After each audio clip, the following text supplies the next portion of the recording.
Hea vaataja, soovin sulle õnnistatud pühapäeva ja uut nädalat.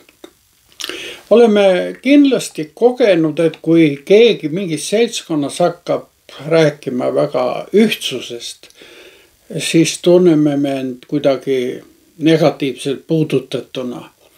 Keegi tahaks nagu meie üle valitseda, meie erilisust oma kontrolli alla allutada, aga kas see tunne valdab meid ka siis, kui Jeesus ühtsusest räägib? Mis on tema sõnum? Kuulakem seda, nii nagu evangelist Johannes seda oma evangeeliumi 20. peatükis 27. kuni 30. salmini edasi annab. Aga ma ei palu üksnes nende eest, vaid ka nende eest, kes nende sõna läbi hakkavad minusse uskuma. Et kõik oleksid üks, nii nagu sina, isa minus ja mina sinus, et nemadki oleksid meis, et maailm usuks, et sina oled minu läkitanud ja mina olen andnud neile selle kirkuse, mille sina oled andnud mulle, et nad oleksid üks, nii nagu meie oleme üks.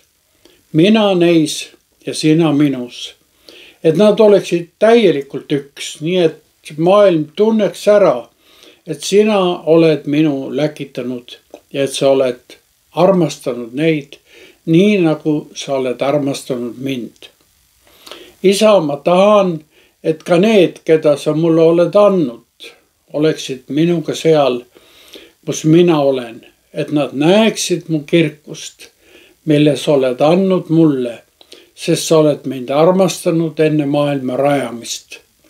Õige isa, maailm ei ole sind tundnud, aga mina tundsin sind ning need siin tunnevad, et sina oled minu läkitanud ja ma olen neile andnud teada sinu nime ja annan teada seda, et armastus, millega sina oled armastanud mind, oleks nendes ja mina oleksin nendes.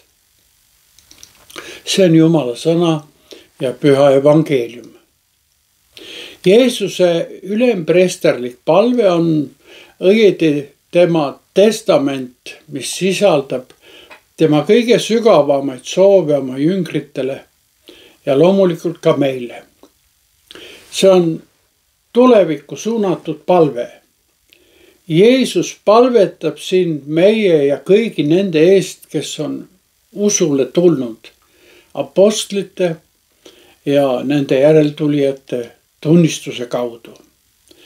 Ta palub siin ühtsuse eest, mida ta kogu südamest oma õpilaste keskel soovib näha.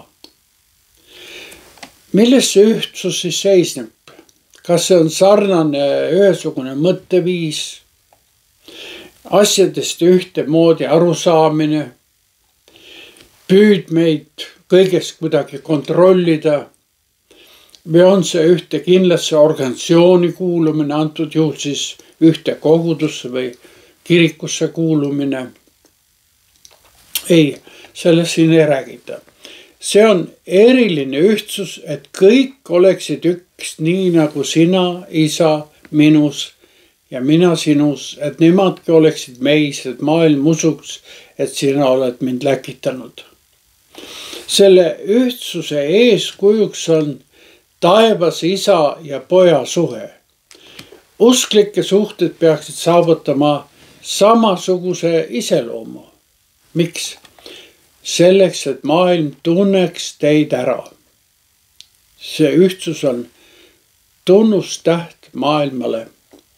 Selle ühtsuse ärantuntavaks märgiks on aga eriline kirkus ehk auhiilgus.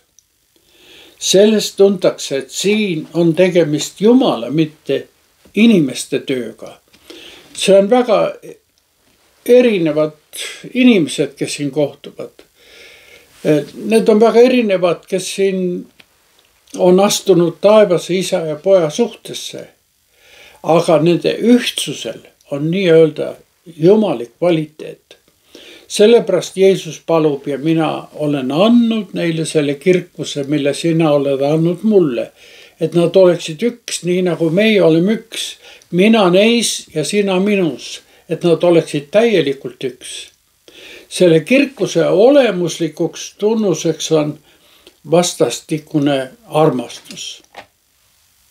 Nagu siin Jeesus palub, õige isa, ma olen neile andnud teada sinu nime ja annan teada seda, et armastus, millega sina oled armastanud mind, oleks nendes ja mina oleksin nendes. Maailmas sellist armastust ei leidu, kuid usklikele on see olemuslikult loomupärane. Nõnda siis ühtsus, mille Jeesus meile annab, ei ole ainult meie heaoluks. Ei, see on tunnistuseks maailmale, kus midagi sellist ei leidu. Jagades armastuses kogetut, muutub meie tunnistus Jeesusest ja päästeks usutavaks. Kahjuks peame tõdema, et selline ühtsus pole olnud alati enesestmõistetav.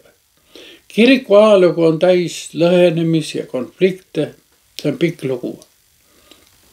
Aga kõik see on meid õpetanud, et ühtsust pole võimalik saavutada dogmade ja ideede üle vaieldes, vaid Jumala armastust ühiselt kogedes. Ühtsuse võti on Jumala armastus ja armastus Jumala vastu. Sellepärast ongi siin nii olulisel kohal Jumala nime, see on tema olemuse tundmaõppimine. Ja tulemuseks on osadus, kus pole enam juudi ega kreeklast, orja ega vaba, meest ega naist. See on osadus, mida hoiab koos Jumala armastus oma laste vastu.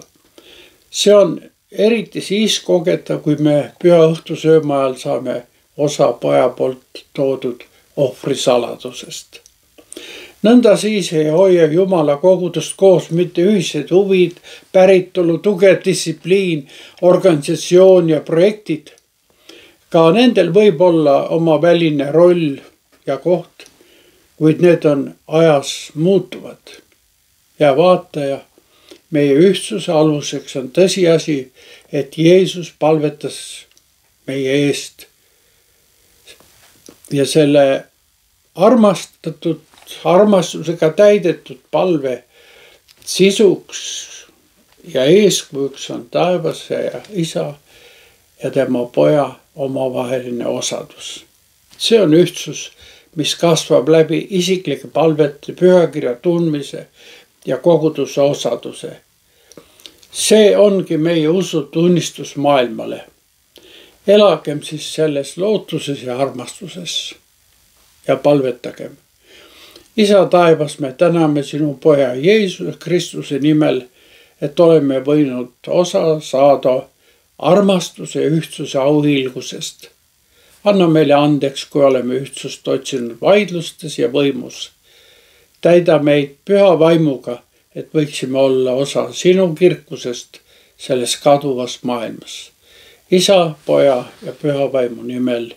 Aamen.